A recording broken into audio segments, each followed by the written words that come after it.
back to my channel. My name is Isabel and I'm sorry it's dark and we don't have natural light, but it's 1 a.m. I like coffee with my coffee. I'm a no bullshit kind of girl. No room for creamer or that vanilla stuff either. I need something. Today we're covering an amazing classic by George Orwell from 1945, and it is Animal Farm. And let me tell you, this is the type of book that you can honestly read without having to be a certain age, without having to be very well read. It's just designed to be attractive and to be enjoyable by anyone, and for you to have the message really clear. The symbols, the allegory, it's all there and you can totally see it. If you're an adult or if you're maybe like a teenager, you're gonna get it. Like, you don't have to do that much of a research, but still, you can totally ignore those factors and it's still a solid read. In fact, I believe Animal Farm is a much better read for kids and teenagers than Catcher in the Rye or Moby Dick, because for starters, it is really short. And second, it is very simple. But being simple doesn't mean that it's bad or is that less good.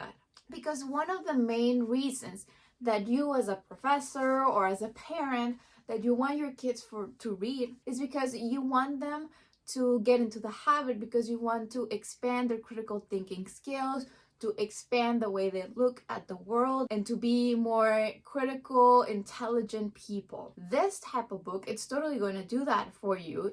Doesn't matter what age you are. And what I love the most about this book is that you can add your own read to it. You can add your own lens and understand it in any other context outside the main allegorical one. And what is that main allegorical one, you might be wondering? Well, it is the Russian Revolution. And remember, this is 1945. It is a very relevant topic when it was written. And because of that, it was banned and it wasn't published and it was rejected over and over again.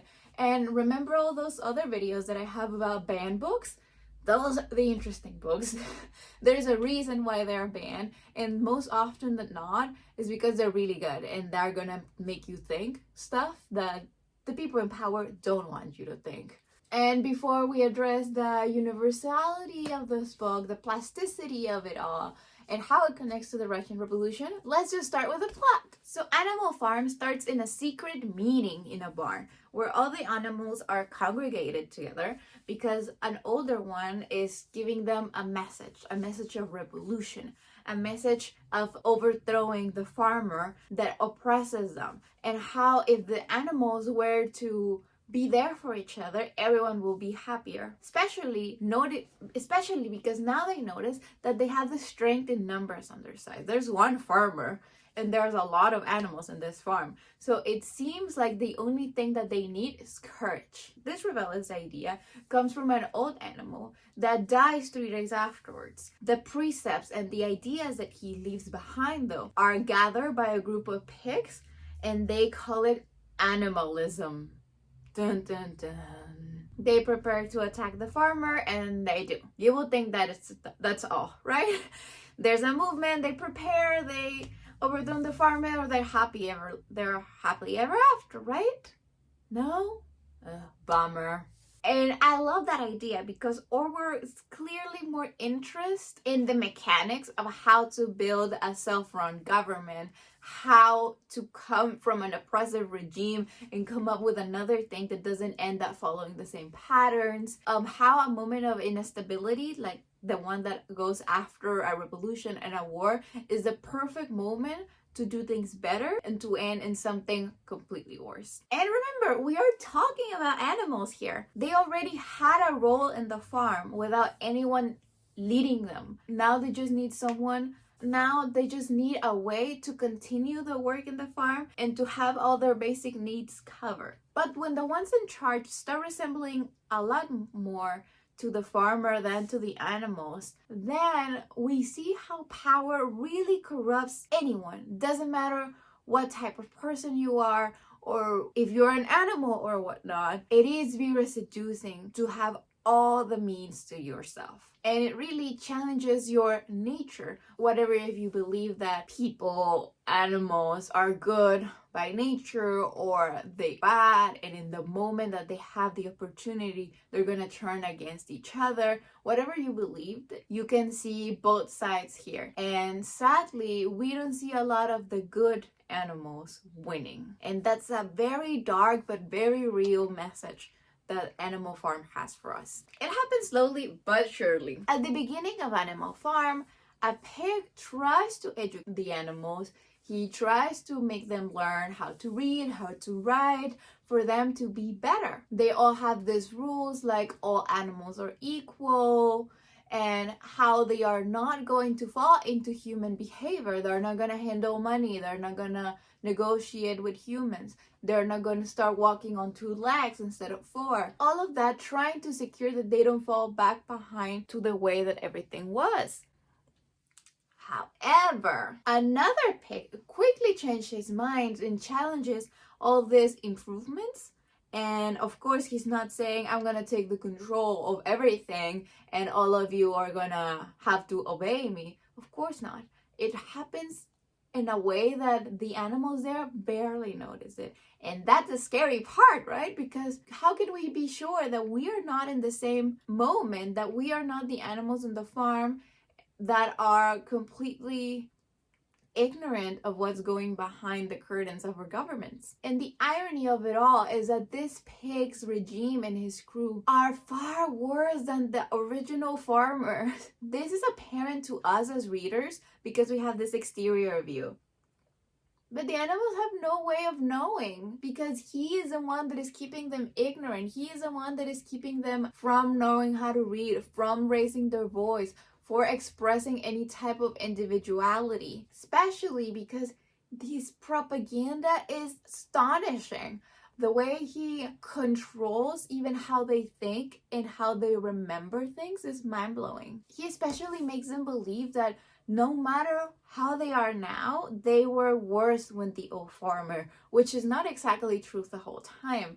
And that's very interesting in a way if you're into communications and marketing, and if you analyze the way that World War II worked, it was a big example of how gullible and easy to move masses are if you really have a grip on them. For example, we have a horse whose whole motto is that Napoleon, the pig in charge, is always right, and if something is going on, he, the horse, needs to work harder. Like, that's the image of the perfect worker, the perfect citizen that is not blaming the government, that is not putting anything else on top of them, any responsibility, but it is assuming it all. It is assuming that if something is wrong, it is in his power to work harder to fix it.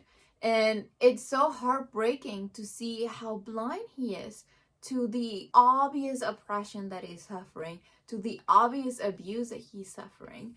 Even when he sees the light at the end of the tunnel, you as a reader are just waiting for his bubble to burst. Okay, you know what? I'm gonna leave it like that because I don't want to spoil the whole thing to you, because otherwise we're gonna be like, Isabel, you told me everything, now I'm not gonna read it. And that's not what I want. But now let's go of why am I recommending it to you, no matter who you are. I don't even know you, but I know that you have to read this. Why? Well, because Animal Farm is fairly simple, with very easy to read and easy to follow characters, narrative, plot, language. It is all very easy for you. It is accessible. It's not that Orwell doesn't know how to complicate things.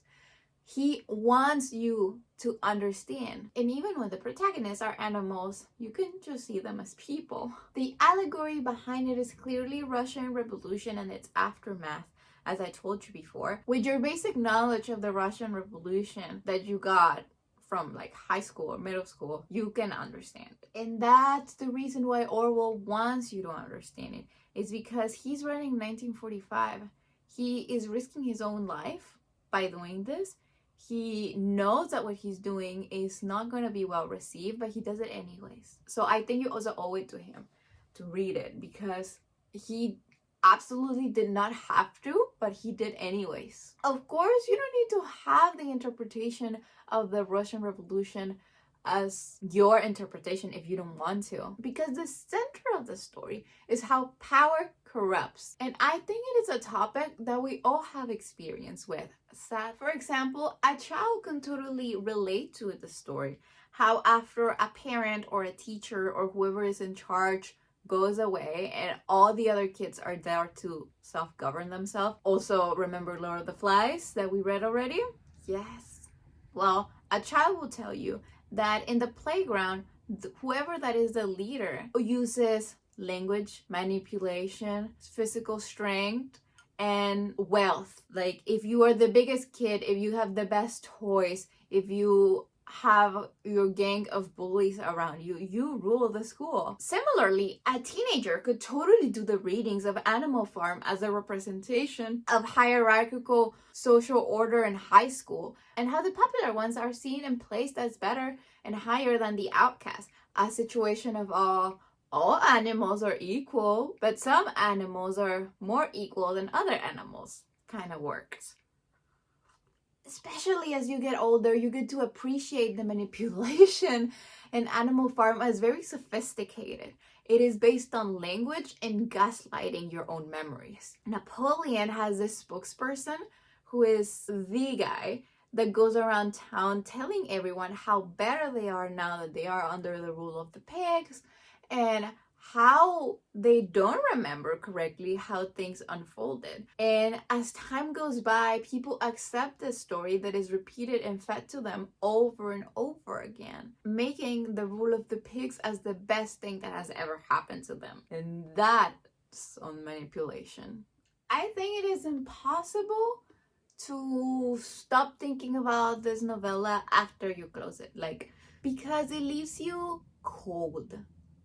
You know, it leaves you feeling cold inside. It leaves you feeling sad, angry, but you don't know who you're angry at. Are you angry at society? Are you angry at your leaders? Are you angry at the past? Or are you angry at yourself because you know that you could very well be a victim of these types of leaders? Like, really, really mind-blowing. Overall, my experience reading this novel is completely positive in the way that I enjoy this read a lot. It's the perfect one sit read. Like, you can sit down, read it all, feel very accomplished that you started and finished a thing today, and it's gonna leave you thinking about it a lot, I think. I honestly couldn't believe that a story with animals as protagonists will engage me as much as it did. And I think this is a fault, because we assume that stories about animals are for kids, or that are too simple, that we want something sophisticated and mature. I don't know, maybe it's just me, but when I heard the title, when I heard what it was about, I was like, sure. I honestly probably would have lived my entire life without reading it if it wasn't part of the books that I selected for my reading challenge of classics this year. We needed a book with an animal in the title. And I thought, oh, I know this book called Animal Farm. It should be perfect. Well, I'm thankful that I did, because the way that Orwell uses the notions that we already have about each animals, we know that horses are strong. We know that, like, we call policemen pigs, and the ideas that pigs are dirty, or like whatever you already have preconceived with animals, are those ideas are there. But also the way that Orwell just represents them as humans so good. Elevates the story up, up, up, up. As I said, there are a few characters there that I was really invested in. Language, the way that characterizes the animals. It's all beautiful. It's all very well done. Go read it. I don't know what else I have to tell you in each video to convince you to do the things I want. I'm not going to manipulate you into doing anything. I'm sorry. I'm just... sorry. Well, I hope you read it. It's very short. You cannot fit me that bullshit excuse again of it's too long, I don't have time. It's short. You can do it. You can give it to your teens as well. I would recommend you read it before, and then you can have this great conversation with your kids and engage in the text that is going to be amazing. You can give it to your adult friends as well. Start maybe a little book club and talk about power. That would be interesting. And as I said before, you don't have to be an expert in Russian Revolution or anything at all. Maybe you have to research something. I don't know, because I don't know what you know, but I'm sure that whatever you know about it, it's gonna give you your right footing on the story. Is that even a thing? I don't know. I'm sorry. But you know what I mean, I think. Don't be afraid. It's very easy. I'm telling you, very, very easy to understand. This is part of the beauty. Not everything has to be complicated to be good. And I guess that's all for me. Thank you all for watching. If you already read this classic or it's on your TBR now, please leave me a comment down below. How do you experience it? Have you heard about it? What books did you read in high school? Because I went to Mexico, so I didn't go to an American school. I don't know what you guys read there. I know that you read Catcher in the Rye and Moby Dick and maybe The Great Gatsby or something like that. But let me know what you read. Did you read Animal Farm or not? What do you think about it? Or just anything that you want to tell me in the comments down below. If it's something about my hair, do not talk about my physical appearance in the internet, because that's just hella rude. And if you're bothered that I don't drink my tea very fast, don't say anything. Like, I like drinking my tea slowly, okay? Okay, keep reading, and when you're not, follow me on my social media, link down below, subscribe to this channel, and I'm gonna go. Bye!